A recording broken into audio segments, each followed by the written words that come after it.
Юмд чинь нэм эстетик гэж юм байх хэрэгтэй байхгүй. Эстетик гэж юм байх хэрэгтэй. Гоо зүй байх хэрэгтэй тий. Ямар ч бүтээгдэхүүнийг хүн харахад ингээд вижюлыг их гоё таатай мэдрэмж авчрах хэрэгтэй шүү дээ. Ийм батарей сигнэж идлээ.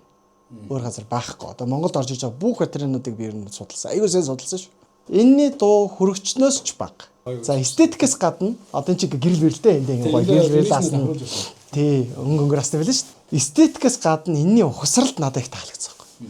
Блокууд хооронд нь ердөөсөө зүгээр дээрэн давхарлал болоо. Үнэхээр гоё.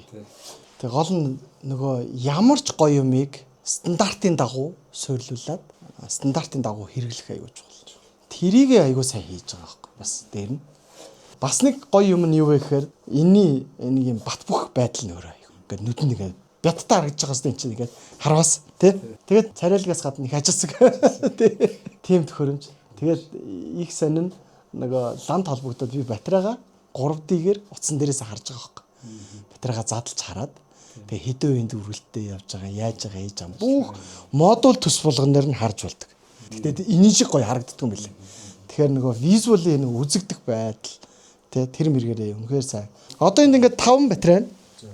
Манай энэ батарей чинь эхлээд ийм төмөр суурьтай. Суурь нь их гоё юм билээ. Жишээлбэл батарейг юун дээр суулгах уу?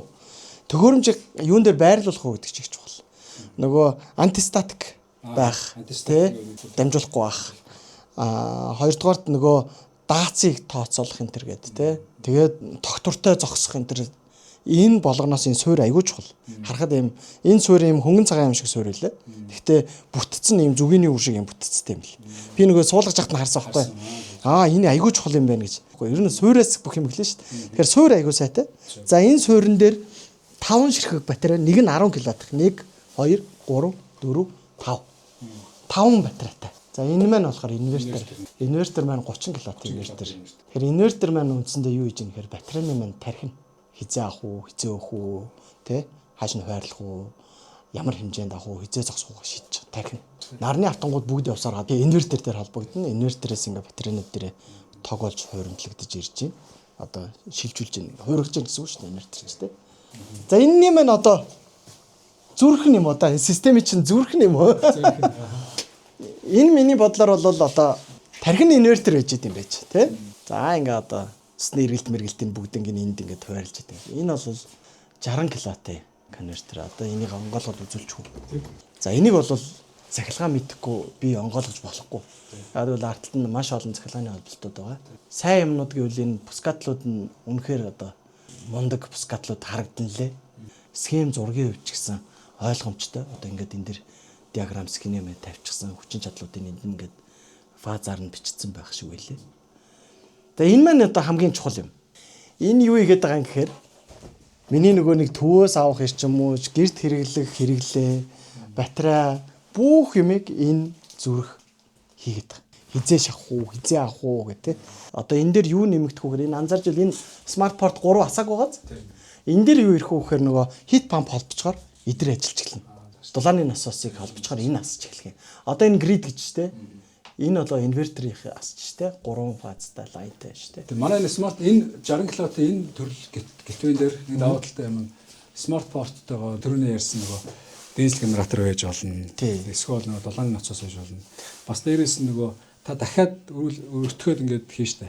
2 инвертер холбож байна. Оо зөө. Тэгэхээр 60 кВт хүртэл дахиад өртгөхөд инвертер холбож байна. Тийм ээ. Одоо энэ доотлын дүү нь болохоор 30 кВт гэж байна. Тэгээд 60 байгаа, 120 байгаа, 300 гэдэг ингэ явчихдаг байхгүй. А 60 дээр болохоор нэг юм дахиад нэг инвертер нэг самбартаа орж ирж хамт автомж болно гэсэн. Та явандаа яг энэ чинь яахгүй нэ хэрэглээ ихслээ. Шинэ юм барьж мараад энэ хаваар ингээд өртгөх шүү дээ, тийм.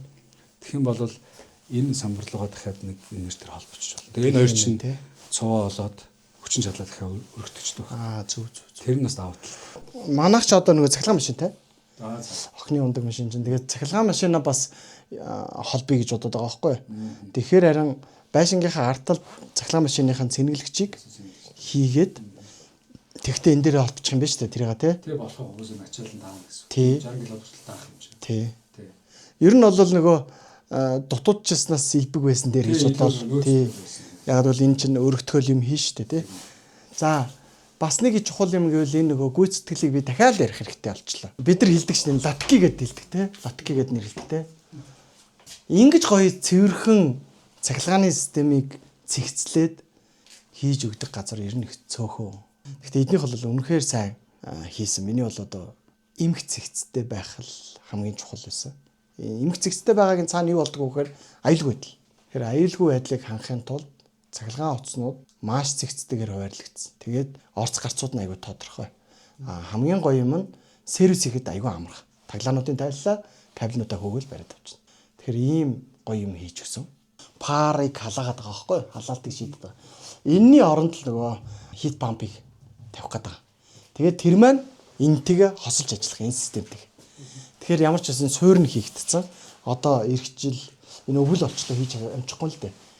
Дулааран гутал ямар ч байсан хит пампаа тавьчихна.